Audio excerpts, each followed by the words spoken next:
दोस्तों सोचिए एक ऐसी बिल्डिंग जहां पे कोई ना रहता है ना कोई काम करता है, लेकिन वो एक बिल्डिंग सारे शहर की बिजली खा जाती है और पानी की खपत जिसमें हजारों घर आराम से चल सकते हैं और पैसा जनरेट करती है अंबानी से ज्यादा। इंडिया में अभी ऐसी 81 बिल्डिंग्स हैं।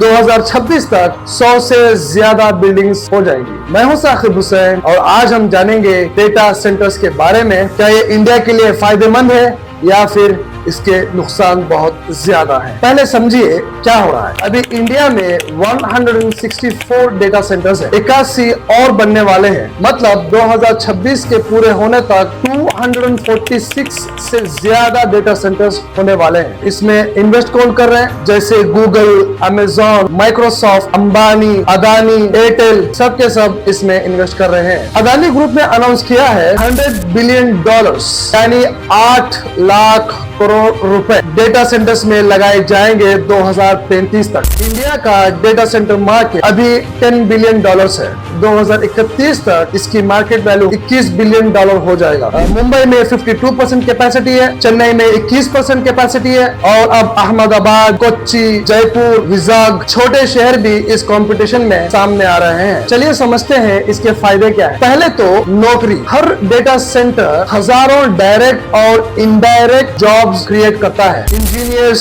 सिक्योरिटी, मेंटेनेंस और लॉजिस्टिक्स। इंडिया के पढ़े लिखे नौजवानों के लिए ये एक बहुत बड़ी अपॉर्चुनिटी है। और दूसरा, डिजिटल इकोनॉमी। जितने ज्यादा डेटा सेंटर्स उतनी fast internet service, cloud computing, AI application, आपका Zomato, Swiggy, Netflix, UPI payments, सब कुछ इन्हीं सर्वर्स पे चलता है। तीसरा, फॉरेन इन्वेस्टमेंट। तकरीबन $30 बिलियन का इन्वेस्टमेंट इंडिया में आ रहा है। मतलब रुपया मजबूत होगा, इकोनॉमी स्ट्रॉन्ग होने के चांसेस कहीं ज्यादा बढ़ जाते हैं। चौथा, डेटा सॉवरेनिटी। अभी इंडिया का डेटा जो है वो यूरोप और अमेरिका के सर्वर्स पे स्टोर होता है। अगर इंडिया में डेटा सेंटर्स बनते हैं तो अपना डेटा इंडिया में ही रहेगा और सेफ और सिक्योर रहेगा। लेकिन दोस्तों, हमको सिर्फ ये एक तरफ की बात नहीं सोचनी चाहिए। हम लोग को उसके फायदे क्या है और उसके नुकसान क्या है इसको भी देखना पड़ेगा। पहला, इलेक्ट्रिसिटी की प्रॉब्लम। एक डेटा सेंटर इतनी बिजली खा जाता है कि उसमें एक शहर की नीड्स पूरी हो जाती है। अभी इंडिया में ऑलरेडी बिजली की प्रॉब्लम चल रही है, इलेक्ट्रिसिटी की शॉर्टेजेस चल रही है। 100 से ज्यादा डेटा सेंटर्स आने के बाद इसकी प्रॉब्लम और ज्यादा हो सकती है। अगर बिजली की प्रॉब्लम बढ़ेगी, इलेक्ट्रिसिटी मतलब कोल मतलब पोल्यूशन। आपको कोल ज्यादा इस्तेमाल करना पड़ेगा। जितना ज्यादा कोल इस्तेमाल होगा उतना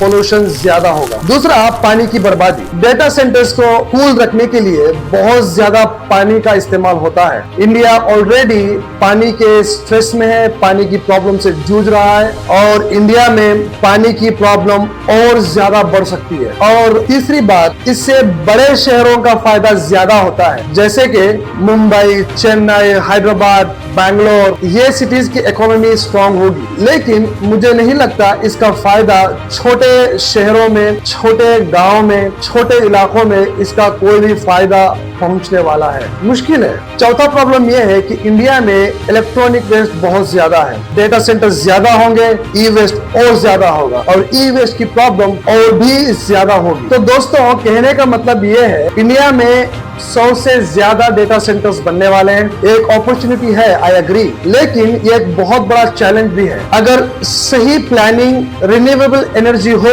और पानी बचाने का कोई ऐसा तरीका निकाला जाए कि पानी कम से कम इस्तेमाल हो और उसकी कम बर्बादी हो और इसमें छोटे शहरों को भी, रूरल एरियाज को भी इंक्लूड किया जाए, तो ये इंडिया का एक डिजिटल फ्यूचर है। लेकिन अगर इसका मकसद सिर्फ पैसा कमाना है तो इसमें और भी ज्यादा प्रॉब्लम आ सकती है आम आदमी को। फॉर एग्जाम्पल, आम आदमी की मुश्किलें बढ़ेंगी, जैसे कि इलेक्ट्रिसिटी का प्रॉब्लम होगा, जैसे पानी की प्रॉब्लम होगी, जैसे पोल्यूशन की प्रॉब्लम होगी। कॉमन मैन के लिए एक बहुत बड़ा बोझ बन सकता है। तो दोस्तों, अगर ये वीडियो आपको इंफॉर्मेटिव लगे, प्लीज इसको शेयर करिए, मेरे चैनल को सब्सक्राइब करिए, मेरे फेसबुक पेज पे फॉलो कीजिए और अगर आपका कोई सजेशन है या कोई टॉपिक है जिसको आप चाहते हैं कि मैं डिस्कस करूं तो प्लीज कमेंट बॉक्स में लिखना ना भूलें। तब तक के लिए फिर मिलते हैं अगली वीडियो में। मैं हूं साकिब हुसैन। Thank you.